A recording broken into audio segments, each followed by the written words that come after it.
se refere à resolução de problemas. E a gente se dirige, então, à quarta apresentação deste painel, que será feito pela professora doutora Célia Maria Carolina Pires, da PUC São Paulo. A professora Célia é professora titular do Departamento de Matemática e do Programa de Estudos Pós-Graduados em Educação Matemática da PUC de São Paulo. Desenvolve projetos de pesquisa sobre inovações curriculares na educação básica e formação de professores de matemática. Foi elaboradora e coordenadora da equipe de elaboração dos PCN, do Ministério da Educação, para o ensino fundamental e para a educação de jovens e adultos. Recebeu vários títulos e prêmios na área de educação, foi presidente da Sociedade Brasileira de Educação Matemática e presidente da Federação Ibero-Americana de Educação Matemática. Coordenou cursos e programas de formação de professores e programas de orientações curriculares. Obrigada, muito bem-vinda. Bom, gente, muito bom dia. Em primeiro lugar, queria agradecer muito a Norma e a nossa querida professora Lourdes para participar desse evento, dar os parabéns pela organização do segundo seminário. E o convite foi para participar dessa mesa em que a gente vai discutir, dentro do âmbito aí do seminário Estado da Arte da Pesquisa em Resolução de Problemas no Brasil e no Mundo, a gente vai discutir a relação da resolução de problemas com as pesquisas que a gente vem desenvolvendo no campo do currículo, mais especificamente no nosso grupo que se denomina Desenvolvimento Curricular e Formação de Professores de Matemática. O Johnny falou que havia vários pontos de vista de ver a resolução de problemas do ponto de vista do ensino e aprendizagem, do ponto de vista da formação de professores, do ponto de vista profissional, E o nosso grupo faz essa reflexão exatamente olhando para as questões curriculares e para a questão da formação de professores. É nisso que a gente vai inserir alguns comentários. O nosso grupo de pesquisa, ele se organizou em 2000 e ele tinha a finalidade de desenvolver pesquisas sobre o processo de organização, desenvolvimento e implementação de currículos e sua relação com o processo de formação e atuação de professores.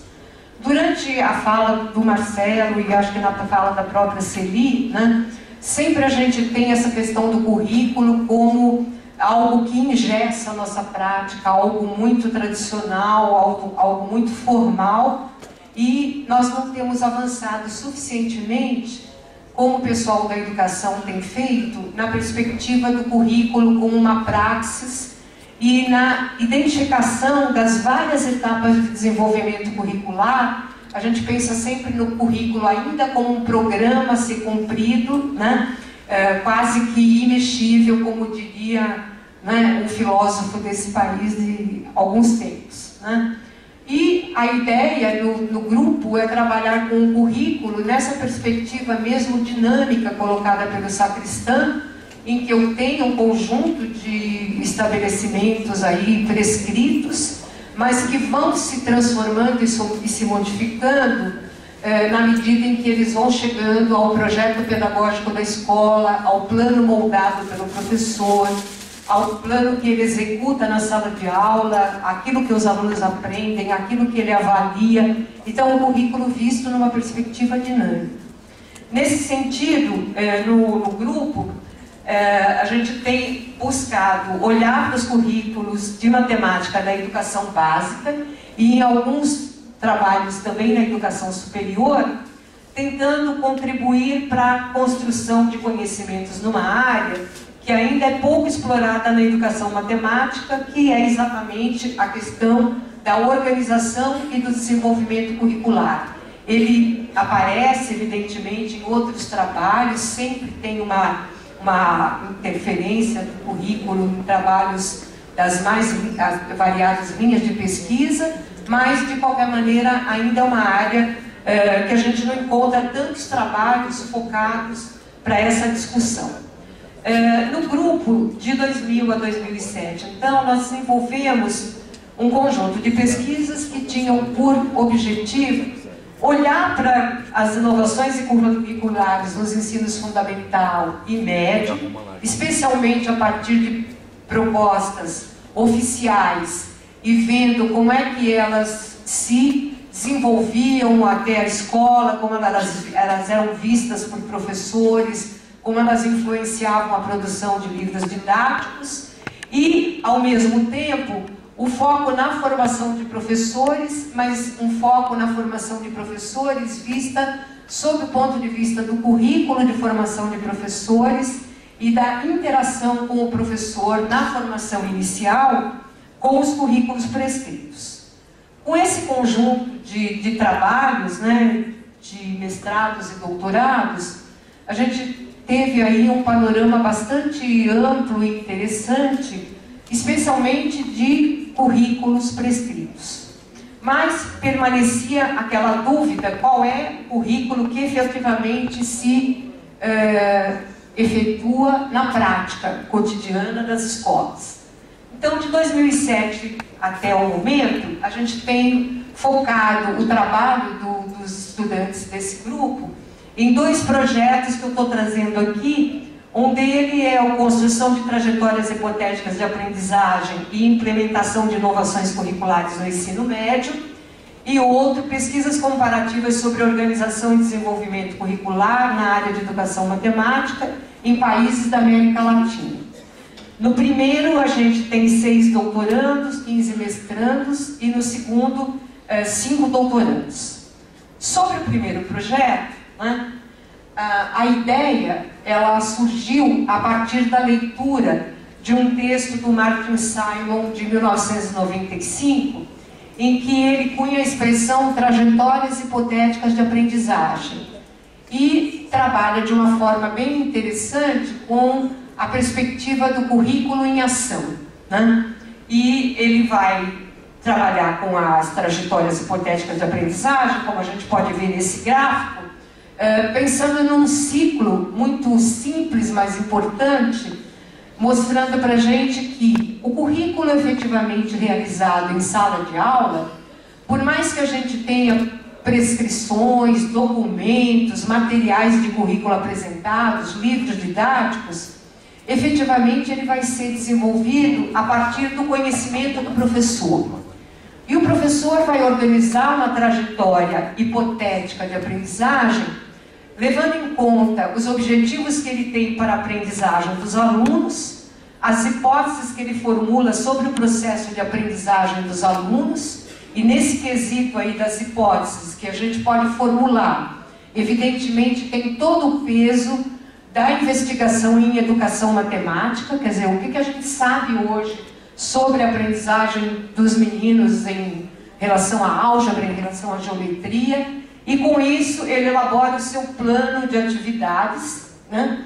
E ele chama hipotética, evidentemente, porque quando você vai para a sala de aula, né, na realização interativa das atividades em sala de aula, muita coisa vai ter que ser ajustada, e a partir dessa avaliação do conhecimento dos alunos, o conhecimento do professor sobre o ensinar e aprender um determinado conceito, um determinado procedimento, evidentemente ele vai se transformando. E eu volto no ciclo sempre tentando construir novas trajetórias hipotéticas de aprendizagem. Em cima desse esquema, então, o grupo, o grupo de mestrandos, principalmente, queria contribuir para o conhecimento sobre o ensino dos professores e as aprendizagens dos alunos do ensino médio em tarefas que envolvessem a resolução de problemas, que eu coloquei em negrito por ser a temática desse seminário, a investigação, o uso de tecnologias, abordagens interdisciplinares, aplicações e conceitos e procedimentos matemáticos, as situações do cotidiano e em outras áreas do conhecimento. Então a ideia era utilizar todos esses conhecimentos disponíveis na educação matemática para elaborar a tal da trajetória hipotética de aprendizagem. Em contrapartida, os doutorandos do grupo, eles estavam dedicados a aprofundar alguns temas muito fortes aí na discussão, principalmente dos currículos do ensino médio, especialmente uma certa polarização entre aplicações práticas e especulações teóricas, a questão da contextualização, da interdisciplinaridade, e um dos trabalhos, ele fazia uma análise de critérios de avaliação de currículos. Quando é que eu posso dizer que um currículo é interessante ou não, dependendo de que variáveis? Com esses aportes dos doutorandos, os mestrandos, cada um deles optou por um tema, desses atualmente abordados no ensino médio, e elaborou uma primeira versão do que seria um período de aulas para desenvolver aquele trabalho, e ele discutia, o mestrando, esse projeto com 3 professores do ensino médio, em geral professores de escolas públicas estaduais, para que eles analisassem, modificassem segundo os seus conhecimentos, especialmente sobre o que eles conheciam dos seus alunos. Então, a ideia do currículo na prática, do currículo em ação. Tá? Com essas sugestões incorporadas, os professores passavam a desenvolver as THAs em suas salas de aula, com acompanhamento do pesquisador. Então, a gente teve 15 trabalhos, com cada um 3 professores, 45 experiências em sala de aula, né, do ensino médio. No processo, então, alguns ajustes das THAs eram feitos e, ao final, o professor apresentava e discutia com o pesquisador a sua avaliação sobre a aprendizagem dos alunos e, juntos, propunham novas modificações na THA, que ficava como um produto final a ser desenvolvido por quem quisesse. O que a gente poderia extrair desse trabalho, né, em relação à questão da resolução de problemas, né? Mesmo partindo de uma THA compartilhada num pequeno grupo, cada professor desenvolveu as atividades em sala de aula em função de seus conhecimentos, crenças e concepções. A resolução de problemas ou perspectiva problematizadora das atividades, como era colocado em alguns trabalhos, ela foi uma das ideias mais aceitas e presentes no discurso dos professores participantes da pesquisa, assim como a expressão usar tecnologias. Então, toda vez que se propunha, que os mestrandos propunham, que o trabalho fosse feito numa perspectiva de resolução de problemas, e quando eles também levavam alguma coisa que pudesse ser utilizado, um software, algum tipo de tecnologia, havia um discurso e uma sensação positiva. No entanto, na prática de sala de aula, acho que o Marcelo Mola e o Johnny, né, falaram, às vezes a gente não faz porque não sabe fazer, né? Na prática da sala de aula, mesmo quando estava previsto na THA um tipo de tarefa problematizadora, o que prevaleceu foi a explicação, precedendo qualquer tipo de problematização ou qualquer atividade exploratória que fizesse uso da tecnologia.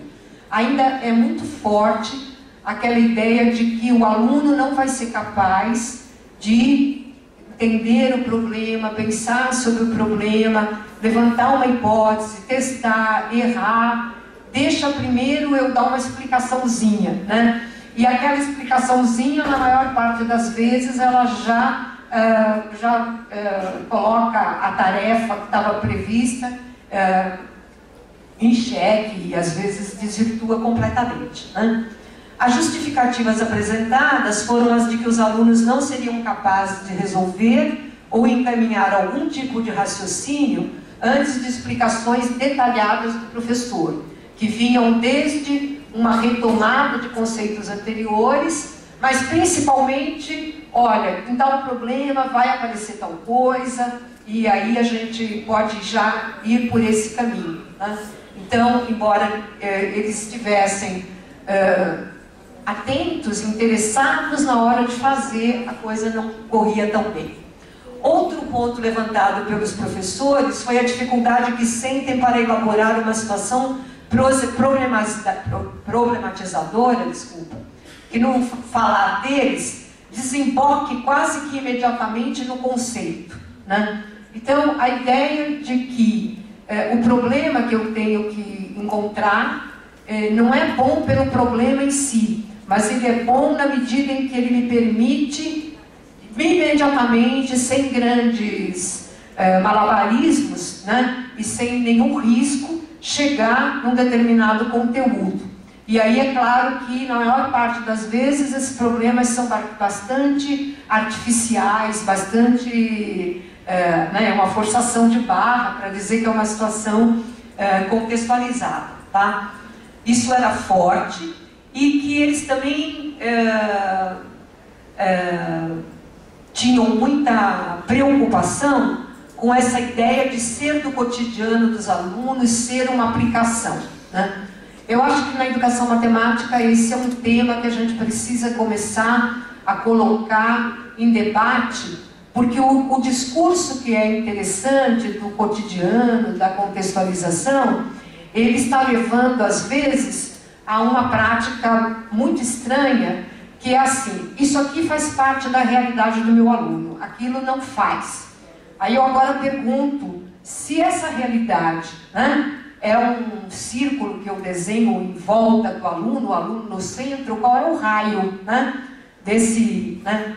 E tenho descoberto que às vezes o raio é de alguns poucos quilômetros e que eu não posso tratar de um problema que acontece em Rio Claro se eu estou em Mojimirim e vice-versa.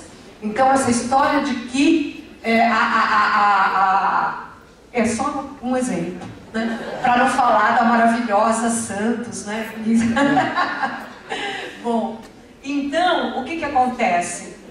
São coisas que preocupam o professor, que já estão no ideário, já estão na fala, o cotidiano, a contextualização, que são ideias que podem ser férteis, mas que têm aí uma perspectiva reducionista muito grande e preocupante. Nas aulas acompanhadas, embora muitas vezes isso fizesse parte do combinado com os professores, os alunos não foram estimulados a ler o problema e analisá-lo. Começam a resolver sem compreender a situação, nem a examinar a solução ou soluções obtidas, sendo a correção sempre feita pelos professores, expondo um único tipo de resolução, né? Essa foi uma constatação também, infelizmente, vista na maioria dos trabalhos, né? Num outro extremo, em algumas turmas, os professores tiveram um entendimento que trabalhar numa perspectiva de resolução de problemas, eles deveriam oferecer as atividades aos alunos e deixar que eles se incumbissem de resolver tudo, né? E simplesmente sem nenhuma interlocução, sem nenhuma pergunta provocativa, que era um outro extremo e que também acabava não levando a nada, e aí no final o professor aparecia com uma solução, né? As atividades sugeridas de modo geral para serem incluídas nas THAs que os professores faziam eram as que caracterizamos como os exercícios, que parecem dominar ainda fortemente aquela crença de que se aprende matemática apenas fazendo muitos exercícios, né? Isso ficou também bastante patente. Um alento positivo é que, com todos os percalços, foi possível observar claramente o interesse de grande parte dos alunos em saber se estavam no caminho certo e qual a solução.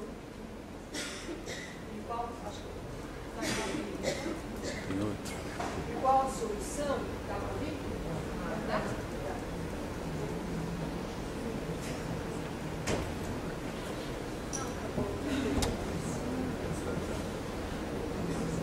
Tem outro lá, mas está desligado.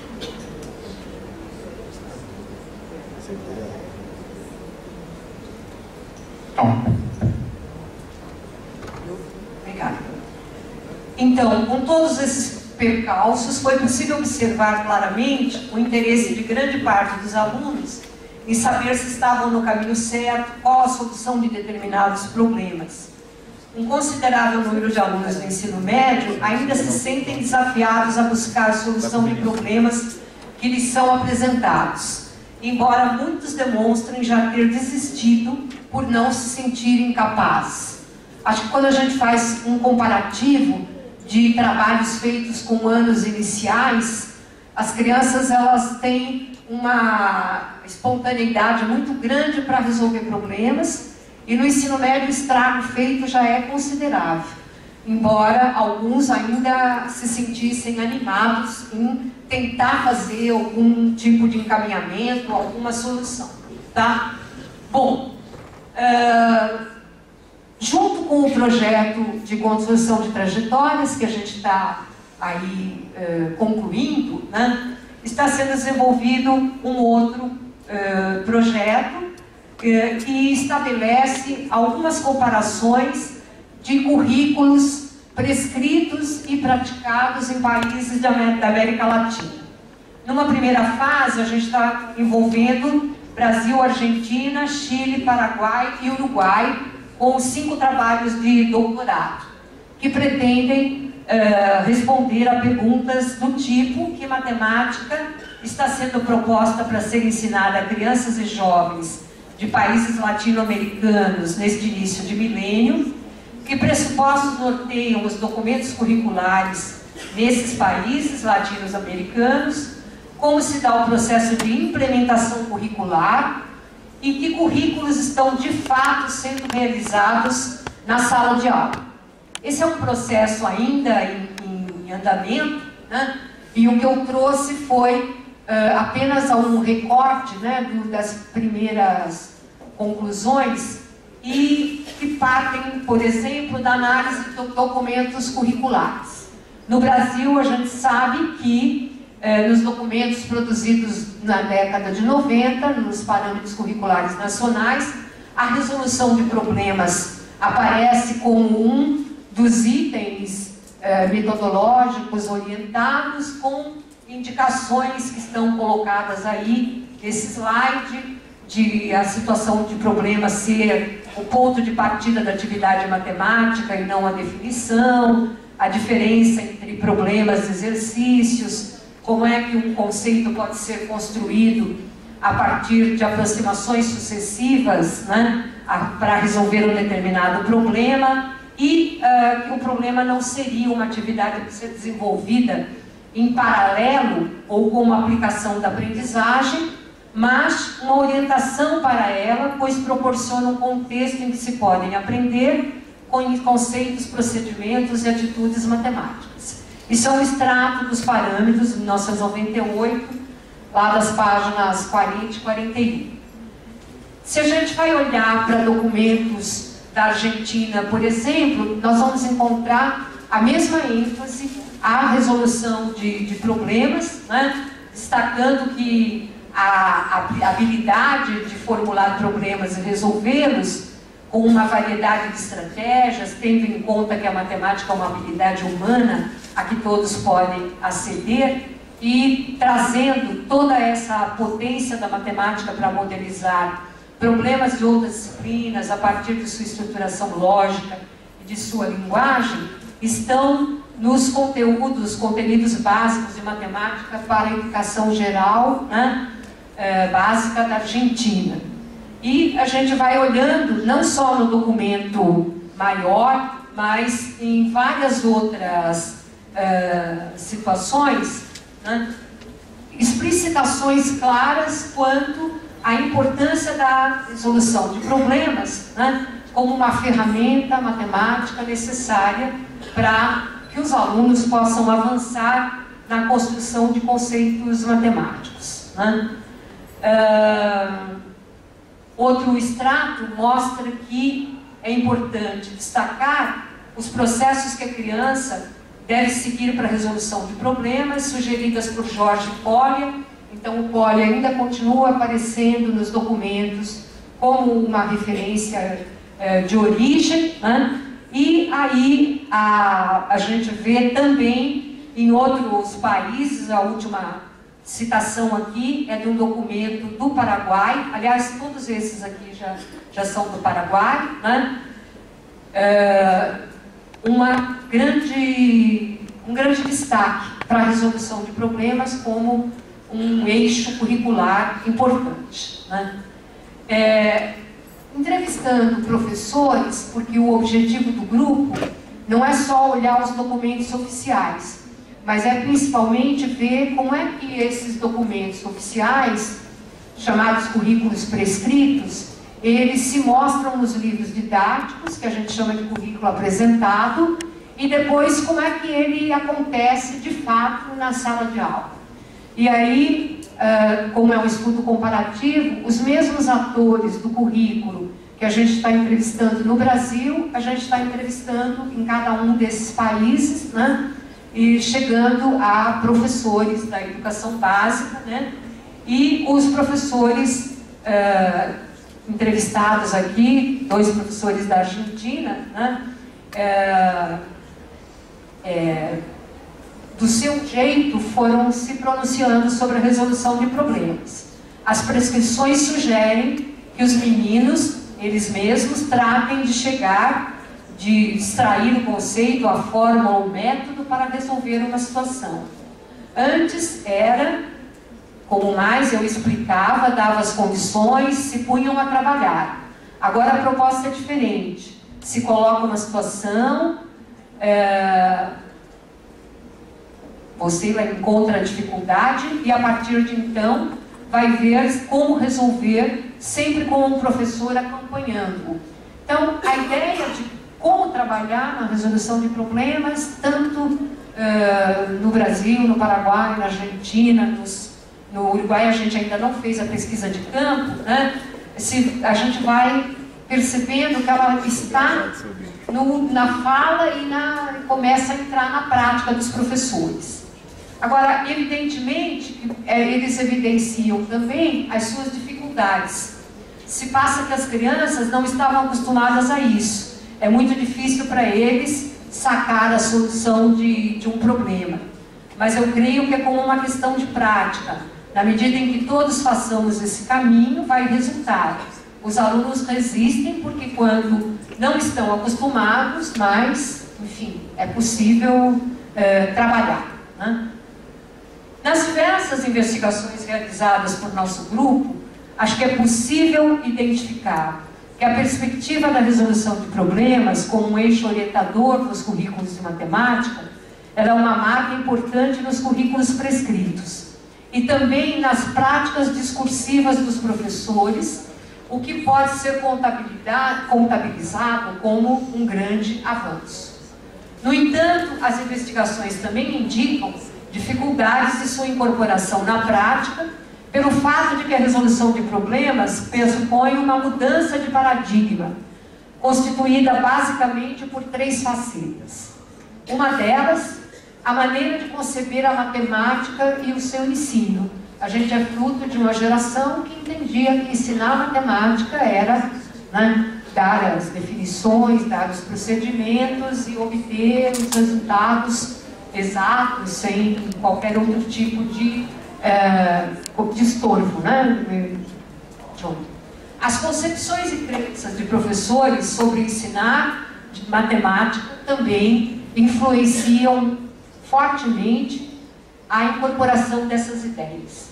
E, por sua vez, as percepções dos estudantes sobre aprender matemática, né? Os estudantes também já vão para a escola e já criam essa ideia de que cabe ao professor, né, aquele contrato, né, interplanetário, né, que cabe ao professor expor a matéria, dar todos os caminhos, corrigir a tarefa, validar a tarefa. Então, esses são 3 eixos aí que a gente precisa estar atento para superar. Certamente é um longo caminho a trilhar, mas a resolução de problemas é provavelmente uma tendência sem volta e que tem potencialidades para sustentar boas propostas para a educação da matemática das pessoas. Daí a importância deste seminário, dessa reflexão, porque se trata, evidentemente, de algo muito importante, muito potente, mas que há desafios aí a serem implementados. Então, era isso. Muito obrigada. E...